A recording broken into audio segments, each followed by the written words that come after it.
Bien-aimé, Dieu veut tester nos cœurs. Pour commencer petit, pour voir est-ce que tu vas persévérer, est-ce que tu vas abandonner, est-ce que tu vas continuer malgré les échecs.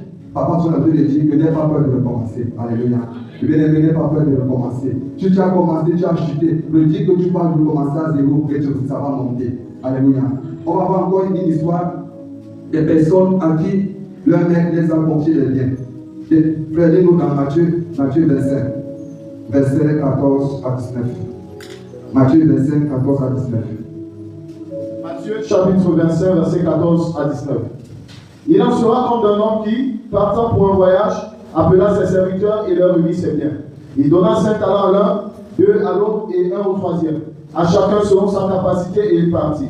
Aussitôt, celui qui avait reçu les 5 talents s'en alla, les fit valoir et il gagna 5 autres talents.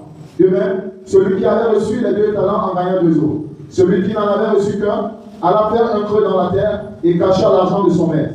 Longtemps après, le maître de ses serviteurs revint et leur fit rendre compte. Alléluia. Et bien aimé, nous voulons la promotion sans formation, les fruits sans la sémence.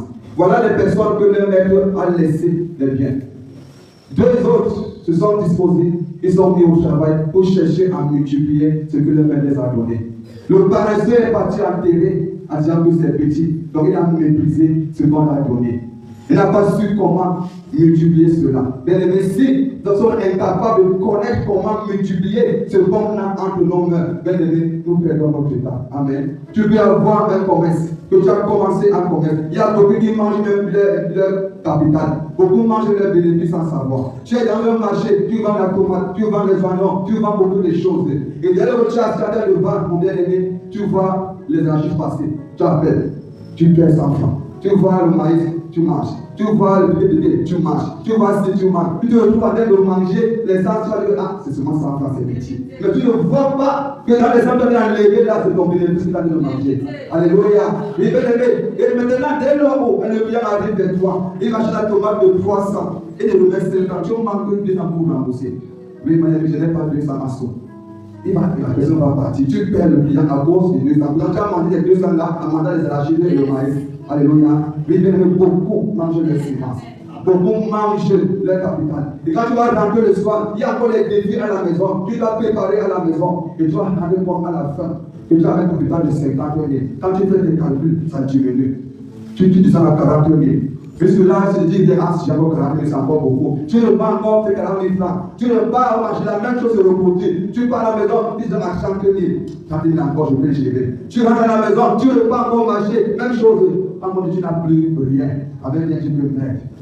Les sorciers, dans le moment vraiment que ça, ce ne sont pas des sorciers l'aîné. Ce n'est pas le sorcier, tu as mal géré. Amen. Tu as passé ton temps à manger ton capital. Tu n'as pas su économiser. Tu n'as pas su épargner. Bien-aimé, tu n'as pas su épargner. Lorsque tu as levé, lorsque tu as ton entreprise, lorsque tu as ton business, et que dès lors où tu sors de cela, enlève ton capital, bien-aimé, mets de côté, et ton bénéfice, enlève d'abord ta vie, ton bénéfice, mets de côté, et vois ce qui te reste. Alléluia. Et dans le fond de l'envoi, comment tu peux encore augmenter sur ton capital. C'est ainsi que tu vas commencer à multiplier. Alors, bien aimé, on envoie la sagesse. Alléluia. On envoie la sagesse lorsqu'on est sur le terrain et on a la sagesse.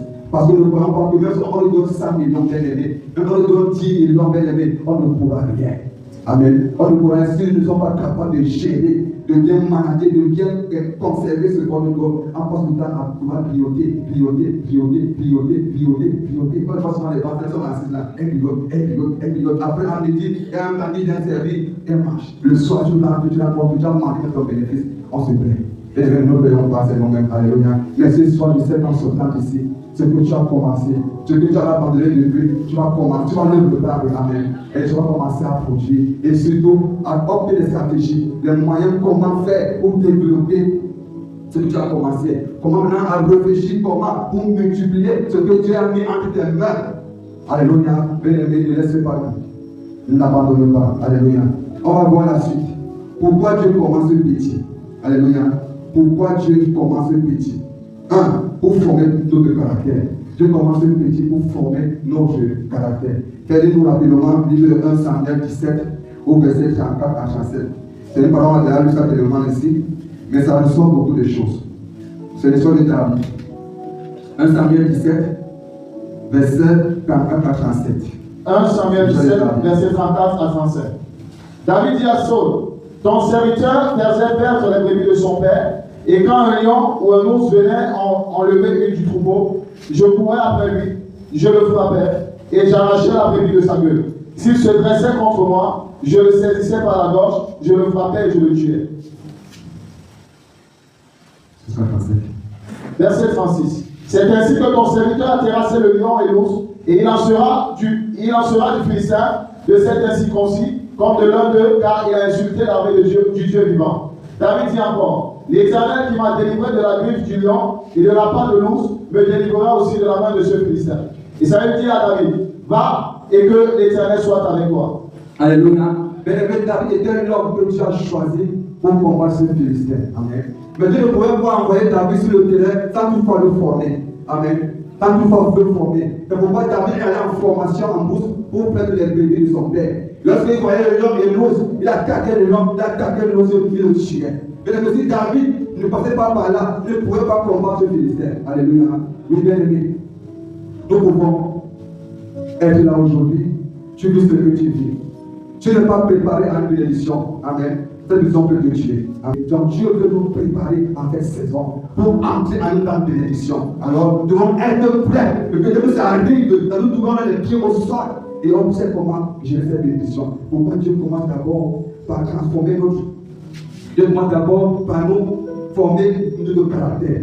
Dès lors où tu es prêt à gérer ce qui t'attend. Dieu te bénit. Alléluia. Dieu simplement te bénit là. Peu importe un monde, tu vas toujours le bénir dans sa présence. Alléluia. Bien que beaucoup de sa bénédiction et quitte la présence de Dieu. Beaucoup le font aimer. Les hommes bénis et quittent la présence de Dieu.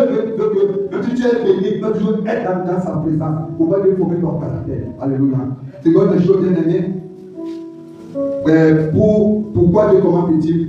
Deuxième chose, pour révéler ta fidélité. Amen. Pour révéler ta fidélité. Pourquoi tu commences petit? Fais-le dans Luc 16, verset 10.